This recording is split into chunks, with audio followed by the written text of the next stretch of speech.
সম্মানিত ভিউয়ার্স, আসসালামু আলাইকুম।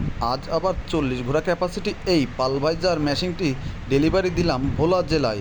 এই মেশিনটি নিতে হলে সরাসরি কারখানায় বা আমাদের ডিসপ্লে দেওয়া নাম্বারটিতে যোগাযোগ করে আপনি আপনার নিজ স্থানে বসেই এই মেশিনটি পাবেন খুব সহজেই। যদি আপনি কুরিয়ারের মাধ্যমে নিতে চান তাহলে খুব সহজে এই মেশিন নিতে পারবেন আপনি যদি আসতে না পারেন।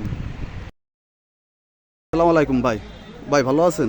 জি, আলহামদুলিল্লাহ। ভাই আপনি কোত্থেকে আইছেন? আমি ভোলা জেলা লালমন থেকে। তা আমাদের মেশিন তো দেখলেন আর মার্কেটে তো দেখছেন, তা আমাদের মেশিন দেখে আপনাকে তো পছন্দ হয়েছে বিধায় তো নেছেন। জি, তা দূরিত্বে তারা অর্ডার করবে, তারা কি নিতে পারবে আমাদের কাছে নিঃসন্দেহে? ইনশাল্লাহ বাংলাদেশের যে কোনো প্রান্ত থেকে আসে আপনারা এখান থেকে মেশিন নিতে পারবে। আর আমাদের মাল তো রেডিমেড, আর আপনি তো বাজারে দেখলেন, তার রেডিমেড হিসেবে দেখলেন, দেখে কি মনে হলো মেশিনটা দেখে? দেখা হইলো যে এটা মোটামুটি ভালোই মনে হইলো। এখন চালানোর উপর ডিপেন্ড করবে। যাক, দোয়া করি আল্লাহ আপনাকে সাফল্যতা এনে দিক। আলহামদুলিল্লাহ। তাহলে আল্লাহ হাফেজ ভাই। আল্লাহ হাফেজ, বাই।